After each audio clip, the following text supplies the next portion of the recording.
هو الحبيب الذي ترجى شفاعته لكل هول من الأهوال مقتحم. اللهم سيدنا مولانا محمد وعلى سيدنا رسولنا. سبحان الله والحمد لله لا إله إلا الله. سبحان الله والحمد لله لا إله إلا الله. سبحان الله لا إله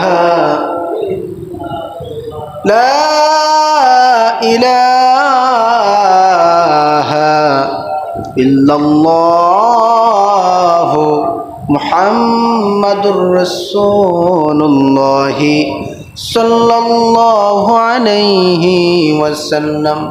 اللهم صل وسلم وبارك عليه. মুআজ্জাজ মুহতারাম, অত্র মসজিদে দিনদার ইমানদার সম্মানিত মুসল্লিয়ান ইকরাম, সকলের প্রতি আবারও অন্তরের অন্তরস্থল থেকে সালাম। আসসালামু আলাইকুম ওয়া রাহমাতুল্লাহ। আমরা সর্বপ্রথম সেই আল্লাহ সুবহানাহু ওয়া তাআলার দরবারে অসংখ্য অগণিত শুকরিয়া আদায় করি যে মহান রব্বুল আলামিন আমাদেরকে মহান সুস্থতার মহান নেয়ামত দান করে সুস্থ শরীরে পবিত্র জুমার নামাজ আদায়ের জন্য আল্লাহর ঘর মসজিদে সকলের আগে ভাগে এসে বসার তৌফিক দান করেছেন। খুশি হয়ে এক বাক্যে বলি আলহামদুলিল্লাহ। উচ্চ আওয়াজ দিয়ে আবার বলি আলহামদুলিল্লাহ। লাখো কোটি দরুদ সালাম প্রেরণ করছি আমাদের সেই প্রাণ প্রিয় আখিরি নবী পাকের শানে, যে নবী রাসূল পরকালে আপনার আমার জন্য শাফাতের কান্ডারি। সুবহানাল্লাহ। সেই মহান নবীর প্রতি প্রাণ ভরা দরুদ সালাম সকলেই বলছি সাল্লাল্লাহু আলাইহি ওয়াসাল্লাম। হাজরিন, আজ পবিত্র মাহে মুহররম মাসের পঞ্চমতম জুমা। আজকে জুমার আলোচ্য বিষয় নামাজের ফজিলাত সম্পর্কে। মহান আল্লাহ পাক এই গুরুত্বপূর্ণ বিষয়ে সংক্ষিপ্ত সময়ে আমাদের প্রত্যেকে জানার, বোঝার এবং বাস্তব জীবনে তা আমল করার মতন তৌফিক ভিক্ষা দান করুন, বলেন আল্লাহুম্মা আমিন। হাজরিন, নামাজ আল্লাহ তাআলার পক্ষ হতে বান্দার জন্য এক শ্রেষ্ঠ ইবাদত এবং শ্রেষ্ঠ নিয়ামত, বলেন সুবহানাল্লাহ। কারণ এই নামাজের মাধ্যমেই বান্দা আল্লাহ তাআলার সবচেয়ে নিকটবর্তী হয়ে যায়। সুবহানাল্লাহ। এজন্য এই নামাজকে মেরাজ বলা হয়েছে। কি বলা হয়েছে? মেরাজ। হাদিসের মধ্যে বর্ণিত হয়েছে as-salatu mi'rajul mu'minin। হাদিসে মুবারকার মধ্যে বলা হয়েছে নামাজ হচ্ছে মুমিনের জন্য মেরাজ স্বরূপ। সুবহানাল্লাহ। তাহলে নামাজ যেহেতু মেরাজ স্বরূপ, আর আমরা সবাই জানি রাসূল করিম সাল্লাল্লাহু আলাইহি সাল্লাম এই পৃথিবী থেকে সাত আসমান জমিন ভেদ করে বাইতুল মামুর, সিদরাতুল মুনতাহা, কাবা কাউসাইন এবং আরশে আজিমে যেয়ে আমার আল্লাহ তাআলার সাথে সরাসরি কথা বলেছিলেন। সুবহানাল্লাহ। তাহলে মেরাজ মানেই আল্লাহ তাআলার সাথে সাক্ষাৎ, আল্লাহ তাআলার সাথে কথা বলা, ঠিক কিনা বলেন? আর হাদিসের মধ্যে বলা হয়েছে তোমরা যে নামাজ আদায় করো এই নামাজটাও তোমাদের জন্য মেরাজ। সুতরাং নবীজি যেমনিভাবে আল্লাহ তাআলার সাথে মেরাজে যে কথা বলেছেন, ঠিক অনুরূপভাবে নামাজ যদি মেরাজ হয়, তাহলে বান্দাও তো আল্লাহ তাআলার সাথে কথা বলার দাবি রাখে, ঠিক কিনা বলেন? হ্যাঁ, এটা ঠিক, এটা সত্য যে বান্দা বান্দি নামাজের মাধ্যমে আল্লাহ তাআলার সাথে সরাসরি কথা বলে, সুবহানাল্লাহ।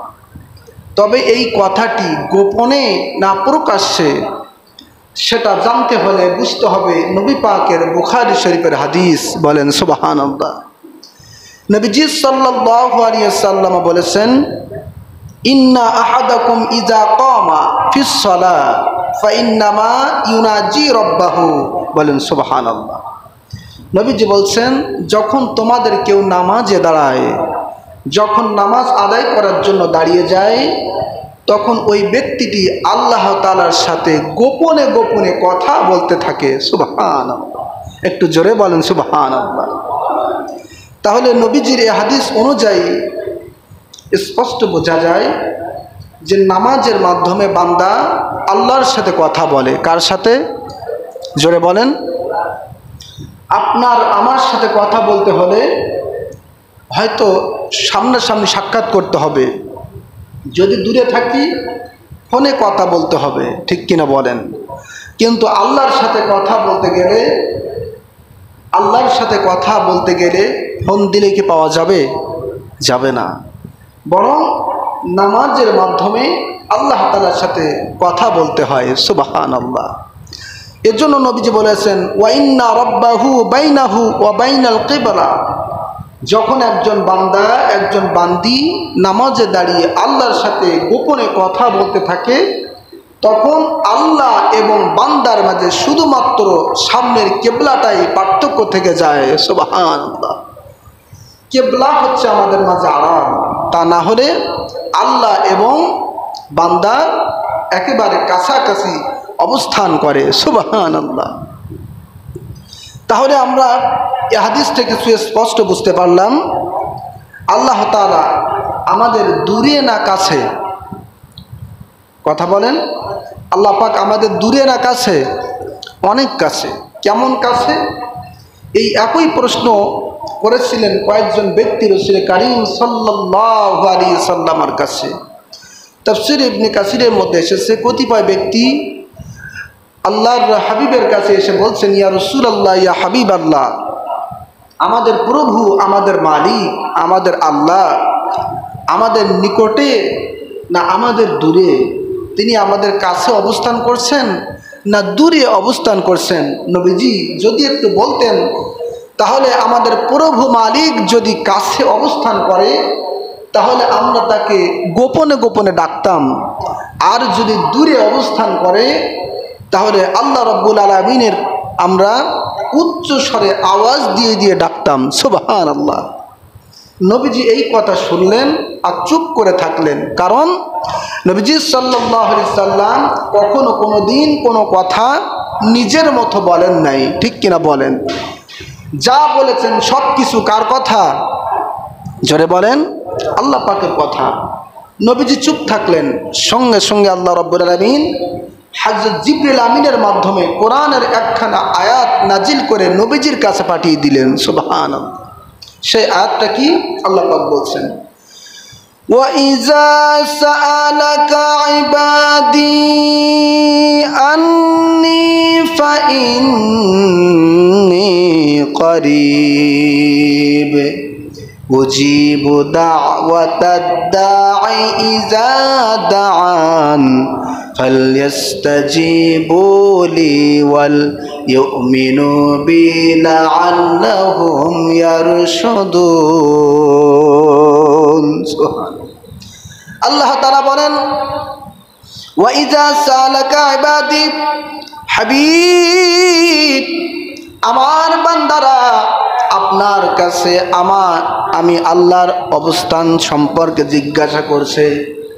আমার বান্দা আপনার কাছে জিজ্ঞাসা করেছে, আমি আল্লাহ তাদের নিকটে, কাছে না দূরে? আপনি একটু তাদেরকে বলে দিন, ফাইন্নী করিব, আমি আল্লাহ রাব্বুল আলামিন বান্দার খুবই সন্নিকটে, কাছাকাছি অবস্থান করি। বলেন সুবহানাল্লাহ। তাহলে আল্লাহ পাক বান্দার কাছে আছে না নাই? কাছে না দূরে? অনেক কাছে। আল্লাহ পাক বলছেন, হাবিব উজিবু দাওয়াতাদ দাঈ ইজা দান, আমার বান্দারা, আমার বান্দিরা যখন আমার কাছে প্রার্থনা করে, দোয়া করে, আমাকে ডাক দেয়, মালিক আল্লাহ বলে বলে যখন ডাক দেয়, তখন আমি আল্লাহ রব্বুল আলামিন ওই সমস্ত বান্দা বান্দিদের ডাকে সাড়া দিয়ে দেই। সুবহানাল্লাহ। আমরা যে দোয়া করি এটা আল্লাহ পাক শোনে কি শোনে না, জানে কি জানে না, বোঝে কি বোঝে না? সব বোঝে, সব শোনে, সব দেখেন। আল্লাহ পাক বলছেন, হাবিব আপনি বলে দিন, উজিবু দাওয়াতাদ দাঈ ইজা দান, বান্দা দোয়া করতে করতে আমি আল্লাহ পাককে যখন ডাক দেয়, তখন আমি সরাসরি সেটা শুনি, সেটা বুঝি এবং তার ডাকে সাড়া দিয়ে দেই। সুবহানাল্লাহ। আল্লাহ পাক বলছেন, ফালাস্তাজিবু লি ওয়াল ইউমিনু বি, সুতরাং আমার বান্দাদের উচিত হলো আমি আল্লাহর ডাকে সাড়া দেওয়া, আমি আল্লাহ পাকের বিধান অনুযায়ী জীবনযাপন করা, আমি আল্লাহ পাক যা করতে বলেছি সেগুলো পালন করা, যা নিষেধ করেছে সেগুলো থেকে বিরত থাকা এবং আমি আল্লাহর পথে বিশ্বাস রাখার। তাহলে ওই বান্দা নাজাত পেয়ে যাবে, সুপথ প্রাপ্ত হয়ে যাবে। সুবহানাল্লাহ। তাহলে আমাদের প্রভু মালিক আমাদের দূরে না কাছে? জোরে বলেন, অনেক কাছে। যে কারণে নামাজের মাধ্যমে আল্লাহর সাথে বান্দা সরাসরি কথা বলে। বলেন সুবহানাল্লাহ। একজন নামাজি বান্দা, একজন নামাজি বান্দি কিভাবে আল্লাহ তাআলার সাথে নামাজের মাধ্যমে কথা বলে, নামাজের মাধ্যমে গোপনে গোপনে কথা বলে, সে ব্যাপারে সহিহ মুসলিম শরীফের হাদিস এসেছে। আল্লাহ রাব্বুল আলামিন নিজেই বলেছেন হাদিসে কুদসি, কসামতুস সালাতা বাইনি ওয়া বাইনা আবদি নিসফাইন। আল্লাহ রাব্বুল আলামিন বলেন, আমি নামাজকে আমার এবং আমার বান্দার মাঝে দুই ভাগ করে, অর্ধেক করে, ভাগাভাগি করে নিয়েছি। সুবহানাল্লাহ। আমি আল্লাহ পাক নামাজকে আমার এবং আমার বান্দার মধ্যে ভাগাভাগি করে নিয়েছি। সুবহানাল্লাহ। আল্লাহ পাক বলছেন, ওয়ালি আবদি মা সাআলা, এই নামাজের মাধ্যমে, নামাজের ভিতরে আমার বান্দা আমি আল্লাহ তাআলার কাছে যা চাই আমি আল্লাহ রাব্বুল আলামিন তাই দিয়ে দেই। সুবহানাল্লাহ। আচ্ছা, আমরা নামাজের ভিতরে কি চাই? আমাদের চাওয়া আছে না নেই? নামাজের ভিতরে আমরা দোয়া করি কি করি না? আল্লাহর সাথে কি কথা বলি একটু শুনুন। আমরা যখন তাকবীরে তাহরিমা বলে নিয়াত করে হাতটা বাঁধি, এরপরে আমরা সানা পড়ি, তারপরে আমরা সর্বপ্রথম যেই কেরাতটি পড়ি, যেই সূরাটি পড়ি, সেই সূরাটির নাম কি? কি নাম? সূরাতুল ফাতিহা। এই সূরা ফাতিহা দিয়েই নামাজ শুরু হয়, ঠিক কিনা বলেন? সূরা ফাতিহা দিয়েই আল্লাহর সাথে কথা বলা শুরু হয়ে যায়। সুবহানাল্লাহ। আমরা কিভাবে তেলাওয়াত করি? নামাজের শুরুতে আমরা কিরাতের প্রথমে এভাবে বলি, আলহামদুলিল্লাহি রাব্বিল আলামিন। সুবহানাল্লাহ। সবাই একটু আমার সাথে বলেন, আলহামদুলিল্লাহি রাব্বিল আলামিন। এই কথা যখন নামাজের ভিতরে কোনো বান্দা বান্দি বলে দেয়, সঙ্গে সঙ্গে আল্লাহ রাব্বুল আলামিন বলেন, হামিদানি আবদি, আমার বান্দা আমার প্রশংসা করেছে। সুবহানাল্লাহ। কারণ সূরাতুল ফাতিহার প্রথম নম্বর আয়াতের অর্থ হলো আলহামদুলিল্লাহি রাব্বিল আলামিন, সকল প্রশংসা বিশ্ব জগৎ প্রতিপালক আল্লাহ তাআলার জন্যে। সুবহানাল্লাহ। আল্লাহকে যখন এই প্রশংসা করা হয় নামাজের ভিতরে, সঙ্গে সঙ্গে আল্লাহ পাক বলেন, হামিদানি আবদি, আমার বান্দারা নামাজের ভিতরে আমি আল্লাহ পাকের প্রশংসা করে দিয়েছে। সুবহানাল্লাহ। এরপরে বান্দা যখন বলেন আর রহমানির রহিম, পরম করুণাময় আল্লাহ তাআলা তিনি অতি দয়ালু, এই কথাটি যখন বান্দা নামাজের ভিতরে সূরাতুল ফাতিহার মধ্যে পড়ে ফেলেন, সঙ্গে সঙ্গে আল্লাহ রাব্বুল আলামিন বলেন, আসনা আলাইয়া আবদি, আমার বান্দা আমার বড় গুণগান করে ফেলেছে। সুবহানাল্লাহ। আমার বান্দা নামাজের ভিতরে সূরাতুল ফাতিহার ভিতরে আমার গুণগান করতেছে। সুবহানাল্লাহ। এরপরে নামাজের ভিতরে আমরা যখন বলি মালিকি ইয়াউমিদ্দিন, বিচার দিনের মালিক কে? একটু জোরে বলেন কে? একটু জোরে বলেন না কে? মালিকি ইয়াউমিদ্দিন, বিচার দিনের মালিক আল্লাহ। সঙ্গে সঙ্গে আল্লাহ রাব্বুল আলামিন ডাক দিয়ে বলেন, মাজ্জাদানি আবদি, আমার বান্দা আমি আল্লাহ পাকের মর্যাদার প্রশংসা করেছে। সুবহানাল্লাহ। আমি যে বিচার দিনের মালিক প্রভু আল্লাহ, এটা নামাজের ভিতরে আমার বান্দা স্বীকার করেছে। সুবহানাল্লাহ। এরপরে মানুষ যখন বলতে থাকে নামাজের ভিতরে ইয়াকা না'বুদু ওয়া ইয়াকা নাস্তাঈন, মানুষ যখন বলতে থাকে হে আমাদের প্রতিপালক মালিক, আমরা আপনারই ইবাদত করি এবং আপনার নিকট সাহায্য প্রার্থনা চাই। সুবহানাল্লাহ। ইয়াকা না'বুদু ওয়া ইয়াকা নাস্তাঈন, আমরা ইবাদত করি কার? আল্লাহ পাকের। আল্লাহ আপনার কাছেই সাহায্য চাই। সুবহানাল্লাহ। তখন আল্লাহ রাব্বুল আলামিন বলতে থাকেন, হাজা বাইনি ওয়া বাইনা আবদি ওয়া লি আবদি মা সাআলা। এই কথা বলে আল্লাহ রাব্বুল আলামিন নিজেকে বড় প্রশংসিত ভাবেন। এরপরে আমরা যখন বলতে থাকি ইহদিনাস সিরাতাল মুস্তাকিম সিরাতাল্লাযিনা আন'আমতা আলাইহিম গায়রিল মাগদুবি আলাইহিম ওয়ালাদ-দাল্লিন, এভাবে যখন আমরা নামাজের ভিতরে সূরাতুল ফাতিহা শেষ করি, আমরা যখন বলি হে আল্লাহ আপনি আমাদের সরল সঠিক পথ দেখান, যেই পথে আপনার হেদায়েত প্রাপ্ত বান্দারা চলে গিয়েছেন, তাদের পথে নয় যারা অভিশপ্ত হয়েছে। এই দোয়া যখন আমরা করতে থাকি, তখন আল্লাহ রাব্বুল আলামিন আমাদের দোয়াগুলো কবুল করে নেন এবং তার খাস রহমত, বরকত, মাগফিরাত দিয়ে আল্লাহ রাব্বুল আলামিন ওই নামাজি বান্দা বান্দির জীবনটা ধন্য করে দেন। সুবহানাল্লাহ। এজন্য হাদিসের মধ্যে এসেছে ইন্নাল মুসাল্লি ইউনাজি রাব্বাহু, নামাজি বান্দা বান্দি, নামাজওয়ালা ব্যক্তি নামাজের ভিতরে আল্লাহ রাব্বুল আলামিনের সাথে বড় সংগোপনে কথোপকথন করেন, গোপনে গোপনে কথাবার্তা বলেন। আল্লাহ রাব্বুল আলামিনের সাথে একজন নামাজি বান্দা বান্দি গোপনে গোপনে কথা বলতে থাকেন। এজন্য নবীজি বলেছেন ফাল ইয়ানজুর মা ইউনাজিহি বিহি, তুমি লক্ষ্য রাখবে, খেয়াল রাখবে যে নামাজের ভিতরে তুমি কি আল্লাহ তাআলার সাথে বলেছো। সুবহানাল্লাহ। এই নামাজ হচ্ছে তোমার পরকালের নাজাতের উপায়। এই নামাজের মাধ্যমে তুমি নাজাত পাবে।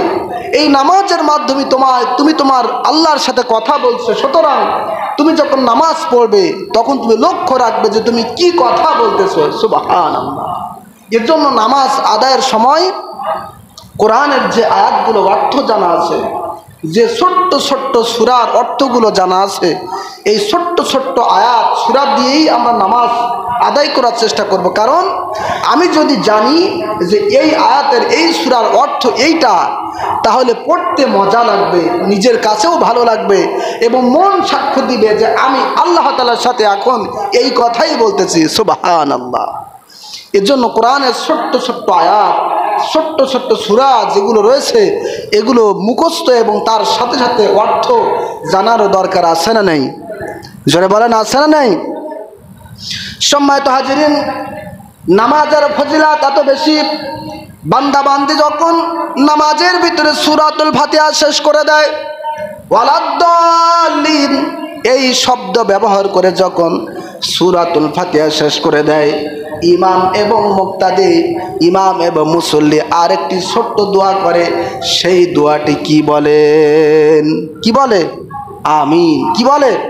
ওয়ালাদ-দাল্লিন। তারপরে কি বলা হয়? আমিন। আমিন অর্থ কি? আল্লাহ আপনি কবুল করুন। সুবহানাল্লাহ। অর্থাৎ নামাজের ভিতরে সূরা ফাতিহা থেকে শেষ পর্যন্ত যা কিছু বলা হয়েছে, আল্লাহ আপনি সব কবুল করে নেন। সুবহানাল্লাহ।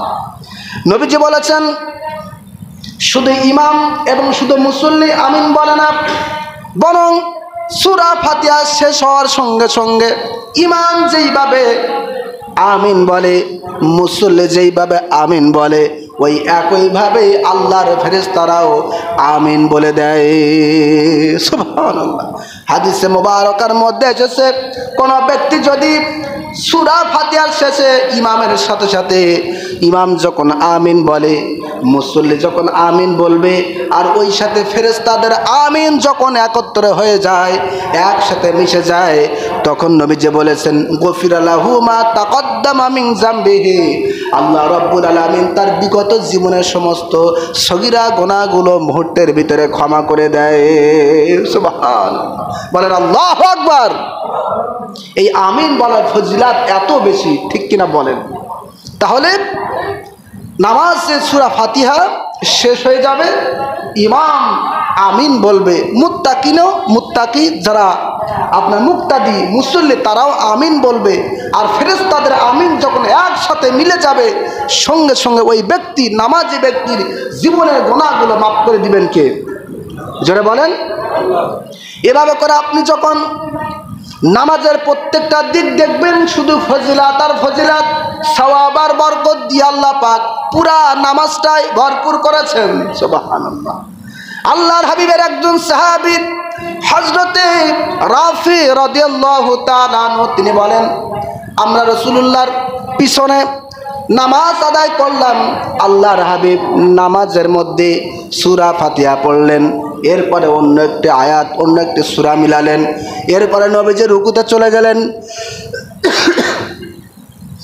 নবীজি রুকুতে চলে গেলেন, রুকু থেকে আল্লাহর হাবিব যখন সোজা হয়ে দাঁড়ালেন, তখন একটি কথা বললেন, সামি আল্লাহু লিমান হামিদা। জোরে বলেন, সামি আল্লাহু লিমান হামিদা। এই দোয়াটিও আমরা পড়ি কি পড়ি না? অবশ্যই পড়ি। এই দোয়াটির অর্থ হলো, যেই ব্যক্তি আল্লাহর প্রশংসা করে, আল্লাহ পাক তার প্রশংসা শোনেন। সুবহানাল্লাহ। অর্থ কি? সামি আল্লাহু লিমান হামিদা। যেই ব্যক্তি আল্লাহ পাকের প্রশংসা করে, আল্লাহ পাক ওই ব্যক্তির প্রশংসার নিজ কানে তিনি শোনেন। সুবহানাল্লাহ।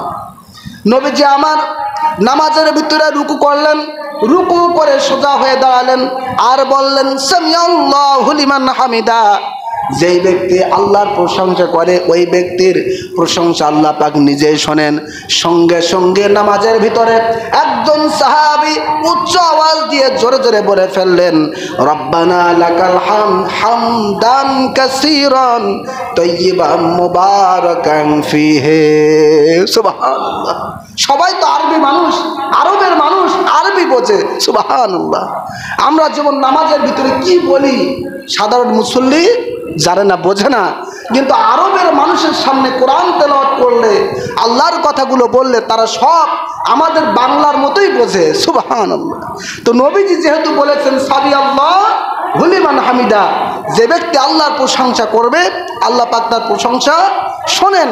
সঙ্গে সঙ্গে নামাজের ভিতরে ওই সাহাবী চুপ করে থাকতে পারলেন না, বলে ফেললেন, রব্বানা লাকাল হামদ হামদান কাসীরান তাইয়িবান মুবারাকান ফীহি। বলেন সুবহানাল্লাহ। প্রশংসা করে দিলেন। যেহেতু নবীজি বলেছেন, প্রশংসা করলে শোনে কে? আল্লাহ পাক। নামাজ শেষ হয়ে গেল। আল্লাহর হাবিব বললেন, আজকে নামাজের ভিতরে কোন সাহাবী, কোন ব্যক্তি এই কথাগুলো বলেছেন? সবাই তো হতভম্ব হয়ে গেছে। যেই ব্যক্তি নিজেই পড়ে ফেলেছেন, তার মনের ভিতরে ভয় ঢুকে গেছে, না জানি আল্লাহর হাবিব আমার জন্য কি ব্যবস্থা করেন, কি শাস্তি দেন। কারণ নবীজি তো এই দোয়া পড়তে বলেন নাই। আমি তো নিজেকে চেক দিতে না পেরে আল্লাহ পাকের প্রশংসা করে ফেলেছি, না জানি আমার জন্য কি বিধান আজকে জারি হয়ে যায়। সুবহানাল্লাহ। ব্যক্তিটি ভয়ে ভয়ে চুপ করে থাকলেন। নবীজি বললেন, কে বলেছে এই কথাটি? রব্বানা লাকাল হামদ হামদান কাসীরান তাইয়িবান মুবারাকান ফীহি। দ্রুত আমার সাথে বলো, কে এই শব্দগুলো ব্যবহার করেছে? ওই ব্যক্তিটি ভয়ে ভয়ে বলছে, ইয়া রাসূলুল্লাহ, ইয়া হাবিবাল্লাহ, নবীজি আমি বলেছি। কারণ আপনি যে বলেছেন, সামি আল্লাহু লিমান হামিদা, যেই ব্যক্তি আল্লাহর প্রশংসা করে, আল্লাহ পাক নিজেই সেটা শোনে। এটা শোনার পরে আমি এই শব্দগুলো বলে ফেলেছি। বলেন সুবহানাল্লাহ। আল্লাহর হাবিব বললেন, সাহাবীরা তুমি ভয় পেও না, তুমি তুমি লজ্জা করো না, তুমি ভয় পেও না। আমি নিজে লক্ষ্য করেছি, নিজের চক্ষু মোবারকে দেখেছি, নামাজের ভিতরে তুমি যেই না মাত্র রব্বানা লাকাল হামদ হামদান কাসীরান তাইয়িবান মুবারাকান ফিহি এই শব্দগুলো বলেছো, এই দোয়াটি পড়েছো, তোমার দুয়ার এত ফজিলাত হয়েছে, এত বরকত হয়েছে। আল্লাহ পাকের 30 জন ফেরেশতা তারা প্রতিযোগিতা করতেছে কে কত বেশি সওয়াব তার আমল নামায় লিখতে পারে। সুবহানাল্লাহ, বলেন আল্লাহু আকবার। তুমি তো ভয় পাচ্ছ, আর আমি দিনের নবী নিজের চক্ষু মুবারকে দেখলাম আল্লাহর 30 জন ফেরেশতা প্রতিযোগিতা করতেছে কে কত বেশি তার আমল নামায় সওয়াব লিখবে। এই শব্দগুলো লিখে আল্লাহর কাছে দেখাবে, আল্লাহ আপনার এই বান্দা, আপনার এই বান্দি আপনার জন্য এই প্রশংসা করেছে। বলেন সুবহানাল্লাহ। এটা তো আল্লাহ পাকের ফেরেশতারা তোমার জন্য দোয়া করেছেন, প্রশংসা করেছেন, তুমি ভয় পেও না। বলেন সুবহানাল্লাহ। সুতরাং এই দোয়ার মর্যাদা আছে না নাই? জোরে বলেন। আমরা যখন নামাজের ভিতরে সামি আল্লাহু লিমান হামিদা বলবো, আস্তে আস্তে নিম্ন স্বরে আমরা সবাই মুসল্লিরা বলবো রব্বানা লাকাল হামদ হামদান কাসীরান তাইয়িবান মুবারাকান ফিহি সুবহানাল্লাহ। এটা বলার পরে তারপরে আবার আমরা সিজদায় চলে যাব। প্যারা শুধু তবে দুঃখের বিষয় এটা, এই যে দোয়া অত্যন্ত মর্যাদাপূর্ণ ফজিলতপূর্ণ দোয়া, এই দোয়া আমরা অনেকেই পড়ি না, ঠিক কিনা বলেন? আচ্ছা, আপনি পড়বেন কিভাবে? দেখলেই তো বোঝা যায়। একজন ব্যক্তি রুকুতে গেছে, রুকু থেকে যেমন তেমন করে একটু কি বলে সোজা হয়ে দাঁড়িয়ে আবার সেজদা। তাহলে এই দোয়াটা পড়তে তো আপাতত কয়েক সেকেন্ড লাগবে, ঠিক কিনা বলেন? কিন্তু অনেক মানুষ এই সময় দেয় না, রুকুতে দেরি করে না, সেজদার মাঝখানে দেরি করে না, শুধু সেজদা আর রুকু 2টা 3টা 4টা 5টা দিয়েই নামাজ শেষ। বাড়িতে যেতে হবে, বাজার করতে হবে, বিভিন্ন দুনিয়াবি কাজে ব্যস্ততার ভিতরে, ঠিক কিনা বলেন? একটু সময় দিয়ে এই দোয়াগুলো পড়বেন। কারণ যেহেতু আমরা নামাজে এসেছি, নামাজটাই যদি পূর্ণ না হয় তাহলে কি করতে আসলাম, ঠিক কিনা বলেন? নামাজে যেহেতু এসেছি, নামাজের হক আদায় করতে হবে, ঠিক কিনা? সম্মানিত হাজির, রাসূল কারীম সাল্লাল্লাহু আলাইহি ওয়াসাল্লাম হাদিসে মুবারকার ভিতরে বলেছেন আসওয়াদুন নাস সারাকাতাল্লাযী ইয়াসরিকু মিন সালাতিহি, তোমাদের ভিতরে ওই ব্যক্তি সবচেয়ে নিকৃষ্টতম চোর, সবচেয়ে নিকৃষ্টতম ডাকাত, যেই ব্যক্তি তার নিজের নামাজ থেকে কিছু অংশ চুরি করে নেয়। জোরে কর নাউজুবিল্লাহ। আমরা চুরি, আমরা ডাকাতি, সবচেয়ে বড় ডাকাত কাকে বলি? যে বাড়ি ঘর থেকে সব কিছু লুটপাট করে নেয়, ঠিক কিনা বলেন? যে অর্থ সম্পদ চুরি করে তাকে আমরা বড় ডাকাত বলি, বড় চুরি বলি, বড় চোর বলি। কিন্তু নবীজি বলেছেন ওই ব্যক্তি বড় চোর নয়, বড় চোর হলো যেই ব্যক্তি তার নিজের নামাজ থেকে কিছু অংশ চুরি করে ফেলে। জোরে কর নাউজুবিল্লাহ। সাহাবায়ে কেরাম বললেন ক্বালু ইয়া রাসূলুল্লাহ সাল্লাল্লাহু আলাইহি সাল্লাম ওয়া কাইফা ইয়াসরিকু মিন সালাতিহি, ইয়া রাসূলুল্লাহ, ইয়া হাবিবাল্লাহ, নামাজের ভিতরে আবার কিভাবে চুরি করা যায়? সুবহানাল্লাহ বলেন। নামাজ তো পড়ার জিনিস, আদায় করার জিনিস, নামাজ তো চুরি করে বাড়িতে নিয়ে যাওয়া যায় না। নবীজি যদি একটু বলতেন যে নামাজের ভিতরে মানুষ কিভাবে চুরি করে, নবীজি সাল্লাল্লাহু আলাইহি সাল্লাম তিনি বলেন ওয়ালা লা ইউতিম্মু রুকুআহা ওয়ালা সুজুদাহা, যারা পূর্ণভাবে রুকু করে না, সেজদা করে না, তারা নামাজটাকে চুরি করে ফেলেছে। জোরে কর নাউজুবিল্লাহ। সুতরাং রুকু এবং সেজদায় যেই পরিমাণ সময় দেওয়া প্রয়োজন সেই সময় আমাদেরকে দিতে হবে, ঠিক কিনা বলেন? রুকুতে যে আমরা কি বলবো? সুবহান রাব্বিয়াল আযীম। কয়বার? সুবহান রাব্বিয়াল আযীম। কয়বার? সুবহান রাব্বিয়াল আযীম। কয়বার হলো? 3 বার। এই 3টা বার করতে গেলে কয়েক সেকেন্ড তো লাগবে, লাগবে কিনা বলেন? সর্বনিম্ন 3 বার, এর নিচে আর কমানো যায় না। আবার যখন সিজদায় যাব বলতে হবে সুবহান রাব্বিয়াল আলা, সুবহান রাব্বিয়াল আলা, সুবহান রাব্বিয়াল আলা 3 বার। কয়বার? কমপক্ষে সর্বনিম্ন 3 বার এই দোয়াগুলো পড়তে হবে। এগুলো যদি আমরা সময় না দেই, যদি না আদায় করি, সঠিক মতো যদি না পড়ি, তাহলে আমাদের নামাজ বৃথা হয়ে যাবে, আল্লাহর দরবারে কবুল হবে না। কারণ রুকু এবং সেজদা করা ফরজ। রুকু সেজদা করা কি? এটা অত্যন্ত গুরুত্বপূর্ণ ফরজ। নামাজের ভিতরে ফরজ রয়েছে, সুন্নাত রয়েছে, নফল রয়েছে, মুস্তাহাব আমল রয়েছে। তার ভিতরে রুকু এবং সিজদা করা অন্যতম দুইটি ফরজ। কয়টি ফরজ? জোরে বলেন, দুইটি ফরজ। সুতরাং এই ফরজ আমাদেরকে আদায় করতে হবে। আর সর্বশেষ কথা হলো সেজদা, এটা অত্যন্ত গুরুত্বপূর্ণ বিষয়।